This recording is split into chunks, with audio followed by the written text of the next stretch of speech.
sapagkat ang Panginoon ay mabuti sa atin. So, ang pag-aaralan po natin ay tungkol po sa Book of Thessalonians. No? So, bago po ang lahat, ay nais ko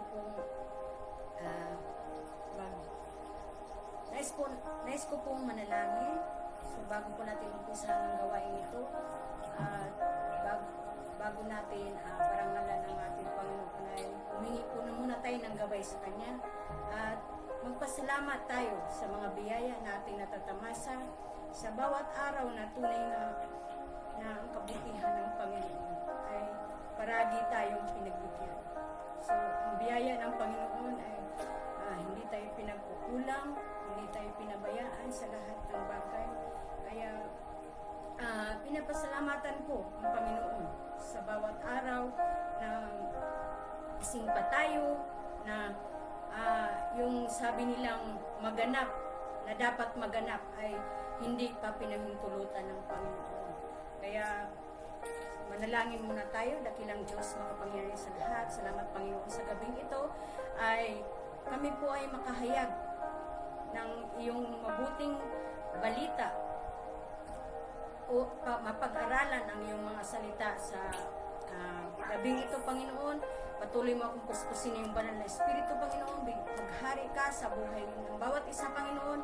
Sa bawat nakikinig sa video na ito, Panginoon. Sa bawat sa bawat tao, Panginoon, sa mundong ito, Panginoon, patuloy kang mangusap sa kanila, maghari ka, Panginoon, naway ikaw parati ang maluwalhati ng bawat isa. Kaya, Lord, salamat po sa gabing ito na ako po ay makapag-share ng iyong salita, Panginoon, dahil tunay nga na ang iyong salita ay makapangyarihan, Panginoon, na tunay nga, Panginoon, na kailangan namin gumawa sa kailangan namin gampanan ang aming tungkulin bilang paglilingkod sa iyo, Panginoon, dahil ito'y mahalaga, Panginoon, na aming magampanan. Kaya sa mga oras na ito, Lord, anumang nasumpungan mo, Panginoon, sa aming buhay, ay patuloy ka naming tinataas, Panginoon. Lord, anumang pagkakasala sa isip, sa salita o sa gawa, Panginoon, patawarin mo po kami, Panginoon. Dahil minsan, Ama, may mga bagay talaga na bigla na lang mangyayari bigla ka na lang pumapasok sa isip mo, sa salita, o bigla mong nabitawan yung salita. Kaya Lord, Panginoon, patawarin mo po kami. Naway sa oras na ito, Panginoon, sino mang nakapanood sa video na ito, Panginoon, puspusin mo po sila ng iyong banal na Espiritu, maghari ka rin po sa kanila, Panginoon Jesus. Salamat po, Ama. Ito po aming binabalik sa diklang pangalan ng Jesus, mighty name we pray. Kaya sa mga oras na ito, Family of the Living God, nais ko lang i-share sa inyo na ang mabuting balita ng ating Panginoon. So, dito po sa 1 Thessalonians chapter 5 verse 18 tayo mag-start. So, ang sabi po dito sa 18, "And everything give thanks, for this is the will of God in Christ Jesus concerning you." Ang sabi po sa Tagalog, sa lahat ng mga bagay ay magpasalamat kayo sapagkat ito'y ang kalooban ng Diyos kay Kristo tungkol sa inyo. Ay sabi ng Panginoon, sabi ng salita ng Panginoon sa gabing ito na talagang kailangan natin, no? Sabi diyan na magpasalamat tayo palagi. Ito man ay pagsubok man ang ating nararanasan, kailangan natin magpasalamat sa Panginoon. Dahil alam natin, Family of the Living God, na ang pagpapasalamat natin sa Panginoon ay isa itong komunikasyon natin sa Panginoon upang patuloy tayong makasunod sa kalooban niya. Yung komunikasyon natin na hindi tayo mahiwalay sa Kanya, na parati tayong magtatagumpay sa ating araw-araw na buhay. Kasi minsan, ang ating buhay, Family of the Living God, ay minsan hindi natin alam, naliligaw na po tayo. Kaya kailangan natin ang guidance ng Panginoon sa ating buhay. Hindi natin kailangan ng minsan sabi nga nila, yung kaibigan mo minsan ano din, hindi rin ano sa'yo. Yung baga, hindi totally na ano siya, yung tapat siya sa'yo. Ngunit ang Panginoon, Family of the Living God, tapat yan. Kahit ano pang sabihin mo, kahit anong pang pagkukulang mo sa Panginoon, ang Panginoon ay nananatiling tapat sa atin. Na may pagkukulang man tayo, meron tayong hindi na ibigay sa Panginoon, ngunit nandyan parati ang Panginoon upang alalayan tayo sa anumang sitwasyon na ating nararanasan. Kaya alam nyo, Family of the Living God, pag pinag-uusapan ang salita ng Panginoon ay naiiyak ako. Dahil ang kabutihan ng Panginoon sa buhay ko ay walang hanggan yung kabutihan na pinagkaloob niya sa akin. Na tunay nga sabi ko nga na may mga bagay ang Panginoon na pinagkaloob sa akin na hindi ko naman hinihingi. Yung pusang dumating na lang na hindi mo inaasahan. So, sabi nga sa paggawa mo ng mabuti sa bawat isa, kahit anumang sasabihin ng tao, di ba wala naman talaga yung tao, meron talagang masasabi yan.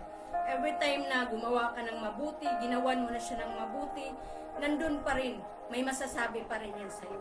So, inspect mo na yan, na hindi mo na dapat dinidibdib yung mga bagay na yan. Kasi alam mo na yan. Kasi tao lang yan eh.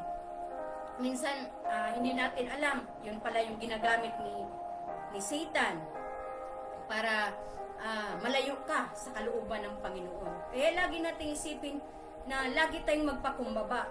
Anytime may dumaan man sa atin na mga ganyang sitwasyon, parati natin isipin, Lord, thank you. Lagi tayong pagpapasalamat sa Panginoon. Kung dumaranas man tayo sa pagsubok sa mga oras na ito, lagi pa rin tayong magpapasalamat sa Panginoon. Dahil sabi nga, sa mabubuting bagay lang ba tayo kailangan magpasalamat sa Panginoon? Hindi po, Family of the Living God.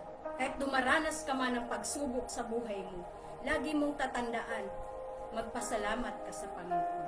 Huwag mong pahintulutan na tuksuin ka ng masama na yung maisip mo na, ay, bakit ako magpapasalamat? Hindi naman niya binigay yung hinihingi ko. No, hindi po ganun, Family of the Living God. Kung tunay kang lingkod ng Panginoon, anytime na marami ka mang naranasan na pagsubok sa buhay mo, anytime na tinusukso ka ng masama, lagi kang magpasalamat sa Panginoon. Lord, katulad ng inaalipista ka, lahat ng mga masasama, pinasa na sa'yo, okay lang yan. Magpakumbaba ka pa rin. Dahil sabi ng Panginoon, kung ikaw ay nagpapakumbaba, ay itataas ka ng Panginoon. Kaya, bakit natin itataas yung sarili natin ng pusa? Hayaan natin, Family of the Living God, na yung Panginoon ang magtaas po sa bawat isa sa atin. Huwag po natin pangunahan ang Panginoon, family. Kasi minsan, may mga bagay talaga tayong minsan naiisip, bakit naman? Yan, mas lalo yatang pinagpapala. Ganun minsan naiisip natin sa buhay natin. Pero minsan, tanongin din natin ang ating sarili, family. Minsan, maging masaya na lang tayo kung ano yung natatanggap ng bawat isa sa atin. Huwag natin ipasok na makapasok yung gawa ng masama sa ating buhay. Kasi pag nakapasok ang gawa ng masama sa ating buhay, ay magkakaroon na tayo ng inggit, magkakaroon tayo ng parang hindi sa sarili natin. Kaya lagi nating isipin, Family of the Living God, na sabi nga, ang kayamanan mo sa mundong ito ay hindi mo madadala yan pagdating ng araw. Kaya sabi ng Panginoon dito na lagi natin anumang bagay na ating nararanasan sa mundong ito, lagi na daw nating ipagpapasalamat sa Panginoon. Praise God, hallelujah. Dahil sapagkat ito daw ang kalooban ng Diyos kay Kristo Jesus. Diba sabi nga dyan, sabi nga na ang magpapasalamat sa lahat ng pagkakataon. Ito po yung kahit marami kang nai-encounter na mga problema, magpapasalamat ka pa rin sa Panginoon. Ganun po yun. So, sabi nga, di ba, yung kalooban ng Diyos, kailangan po yan. Kailangan natin. Paano po ba yung kalooban ng Diyos? Ang pagpapasalamat natin na hindi lamang sa sa pag-uugali, magandang pag-uugali. Ito ay utos ng Panginoon na dapat nating sundin dahil ito po ay salita niya. Sabi nga, ang makapangyarihan ang salita ng Panginoon. Kaya sa ating buhay, lagi nating isipin na kay Kristo Jesus lang tayo dapat na makagawa tayo ng mabuti, na kung hindi ka pa ngayon na-baptize, hindi ka pa na panganak muli, kailangan mong mapanganak muli. Hindi po yung mapanganak ka muli na sabihin nilang papasok ka ulit sa sinapupunan ng iyong magulang. Bagkus, ang sabi ng Panginoon, yung i-baptize ka, yung hinugasan ulit, kung nagiging bago ka na. I-baptize ka para malinis yung buong pagkatao mo. Hindi po yung malinis po yung ating sabi nila ang linis naman ng damit mo, hindi po yun. Yung gusto ng Panginoon na yung ating kalooban ay maging malinis harapan niya. Para pagdating ng time na babalik na siya, so mapupunta tayo sa buhay na walang hanggan. Kaya kung tayo ngayon na nalingkod ng Panginoon tapos parati pa rin tayong gumawa, nandyan pa rin tayo sa inggit, puot, kung anumang bagay, kasamaan, nandyan pa rin tayo, hindi po tayo tunay na lingkod ng Panginoon. Kaya sa ating buhay, hindi na dapat ang relasyon natin sa Panginoon ay dapat tuloy-tuloy. Hindi lang yung bukas na lang, sa sunod na araw na lang kasi busy ako ngayon. No, paano pag bumalik ang Panginoon sa oras na busy ka? Sabi nga, ang pagdating ng Panginoon ay tulad ng isang magnanakaw na hindi mo alam kung kailan, di ba? Yung magnanakaw, pag magnakaw yan, hindi yan magsabi sa'yo na magnakaw ako mamaya. Di ba? Kasi pag sasabihin mo yan, ay hindi, alam mo na yun, magbabantay ka na. Hindi ka na matutulog dahil alam mo na pupunta yung magnanakaw sa'yo. So, ganun po sa ating buhay. Yung pagdating daw ng Panginoon ay hindi natin alam. Kaya, kailangan daw lagi tayong ready na kailangan natin ihanda ang ating sarili sa paggawa ng mabuti or sa mga bagay na kalugod-lugod sa Panginoon. Dahil hindi po natin madadala ang mga bagay. Kung yung mga bagay natin sa mundong ito na natatamasa natin, ay iyan lang ang ikapapahamak natin, kukunin po ng Panginoon yan. Kaya kailangan, once na pinagkalooban ka ng Panginoon ng mga bagay na anumang nakamit mo sa mundong ito, ay kailangan po ay patuloy kang sumunod sa Kanya. Kasi minsan, sabi nga, marami akong na-encounter na or naririnig ng mga sabi-sabi na pag minsan daw ang tao, pag pinagpapala na ay lumalayo na sa Panginoon. So, dumating sa kanila, nawala ang lahat nung natatamasa nila. Kaya sa ating buhay, huwag natin pahintulutan na makagawa tayo ng ikasasama ng loob ng ating Panginoon. Bagkus lagi nating isipin na ang ginagawa natin ay para sa ikabubuti ng Panginoon. Para tayo ay kalugdan ng Panginoon at tayo ay magkaroon ng buhay na walang hanggan. So, di ba? Sabi nga dito sa Korinto, basta tayo ng talata sa Book of Corinthians.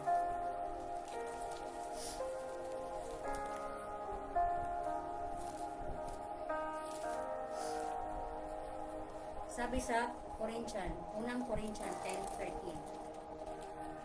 Ang sabi dyan, sabi dyan, datapwat hindi naman may pinagmapuri ang labis ng aming sukat, kundi ayon sa sukat hangganan na amin ay pinamamahagi sa Diyos na gaya ng sukat upang umabot ng wait. Hallelujah. Pilipos pala, sorry po, Family of the Living God. Pilipos. Ito sa Pilipos 4:13. Ang sabi po dyan, lahat ng mga bagay ay aking magagawa doon sa nagpapalakas sa akin. Sino bang nagpapalakas sa atin sa bawat araw? Ang ating Panginoon Jesus. So siya po yung nagbigay sa atin ng lakas upang magawa natin ang mga bagay sa mundong ito. So, kaya bigyan natin siya ng kahit kunting time. Diba? Minsan sa pagising mo sa umaga, thank you Lord. Salamat Panginoon na sa umagang ito nagising pa ako, na ginising mo pa ako, diba? Kahit kunting time lang ang Panginoon ay malulugod sa iyo. Ang Panginoon ay lagi namang andyan. Diba? 24 hours nga, gising ang Panginoon. Binabantayan ka ng Panginoon.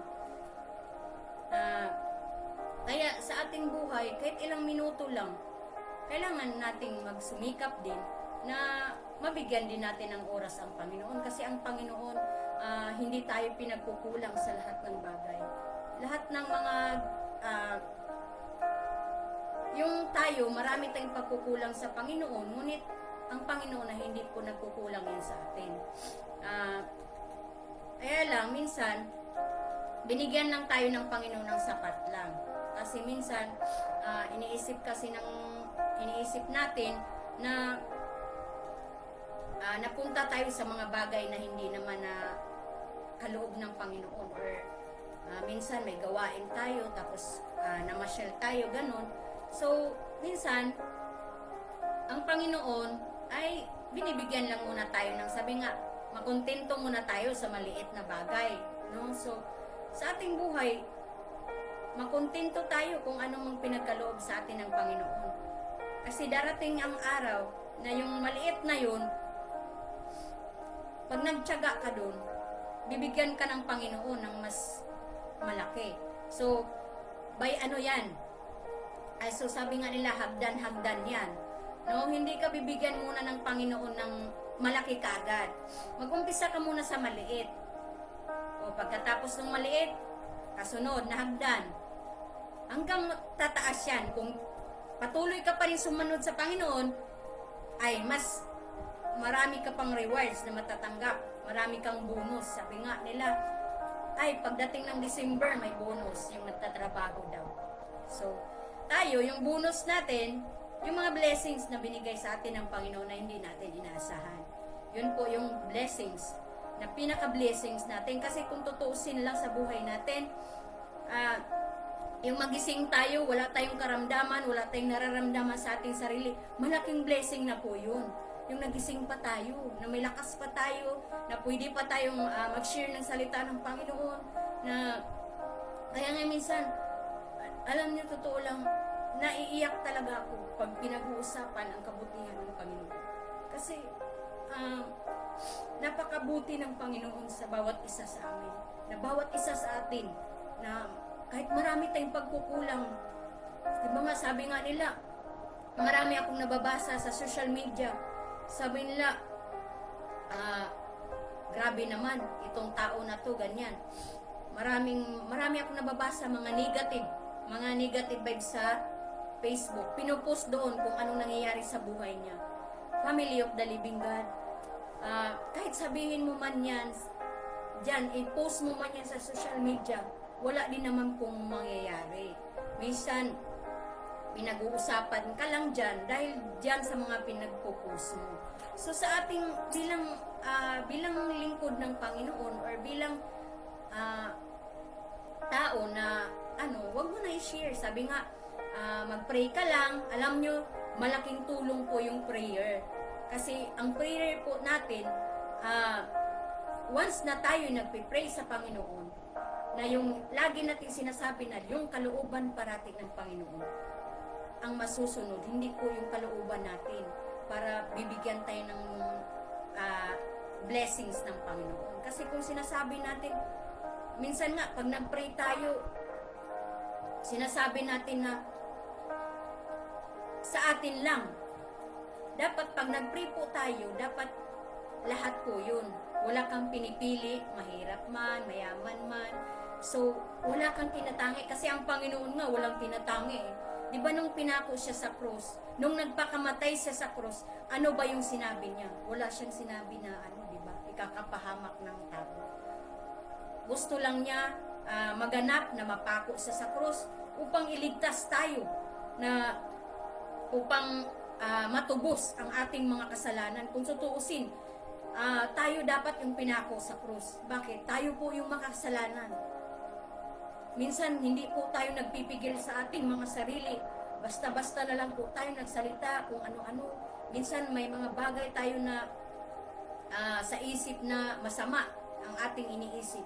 Ngunit lagi natin pagkakatandaan, Family of the Living God, na ang paggawa natin ng mabuti sa kapwa man natin o ang ating paggawa ng mabuti alang-alang sa Panginoon ay ito po ay isang magandang blessing po sa atin na masunod natin yung guide ng Panginoon sa atin. Kaya bakit pa mahalaga yung salita ng Panginoon ng ating pinagbubulay? Sabi nga, magbubulay tayo ng salita ng Panginoon araw man o gabi. Bakit?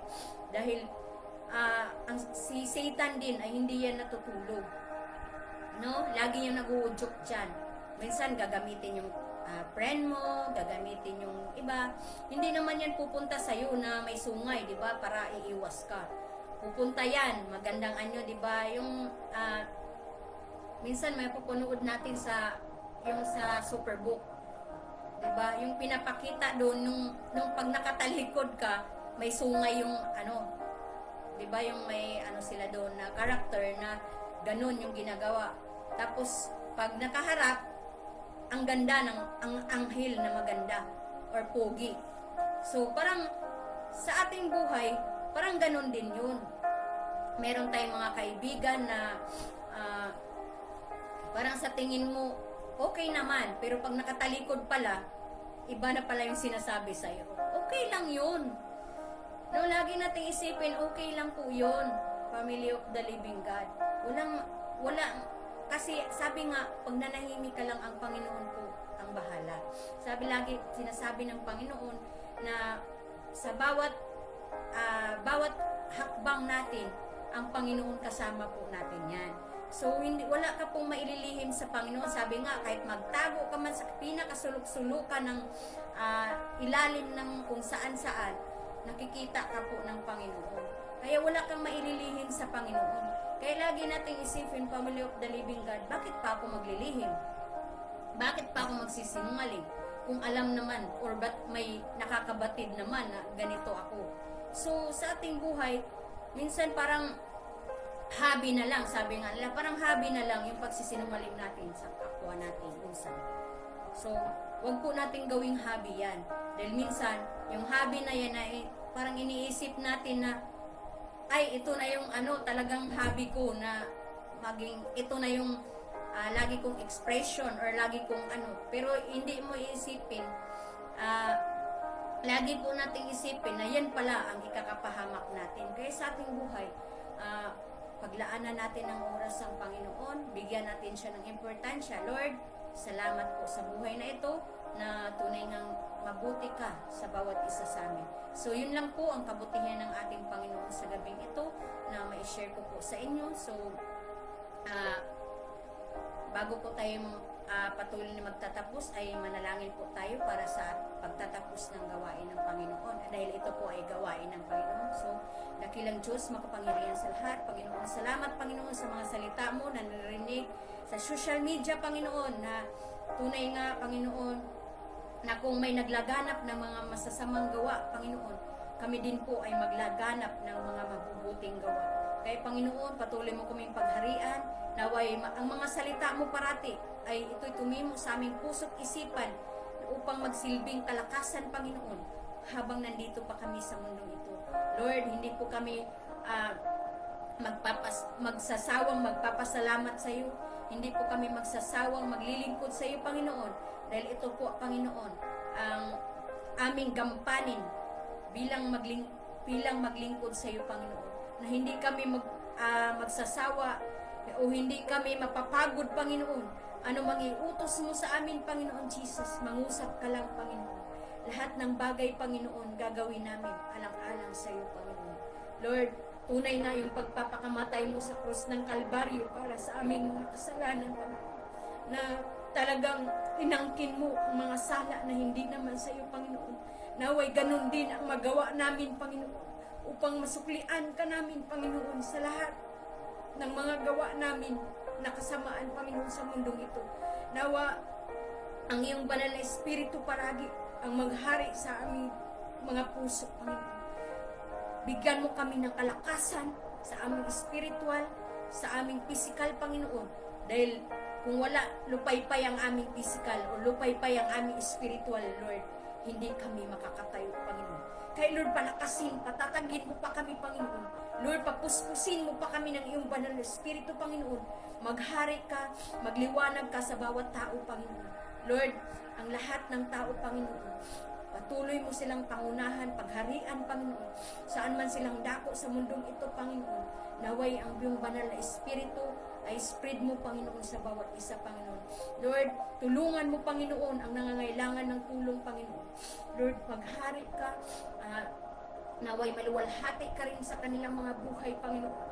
Naway ang iyong banal na Espiritu parati ang mangunguna, Panginoon.